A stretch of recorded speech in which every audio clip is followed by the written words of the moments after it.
Assalomu alaykum ustod. و علیکم السلام و رحمت Устод ҷон, ман ба шумо як савол доштам. Ҳамин дар хонае ки мо зиндагӣ мекунем, ҳамроҳамон як духтар аст. Вай бо худ хеле хеле ҷин дорад.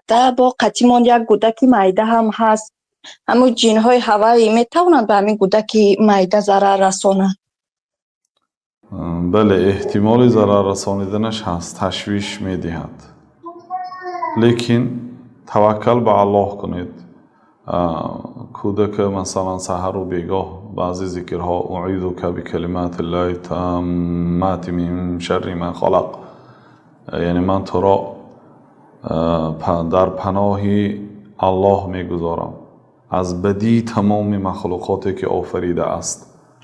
این دعا و بعضی دعاها سوره فلق، سوره ناس به کودک خوانده صف میکنید، ان شاء الله ضرر نمیرساند.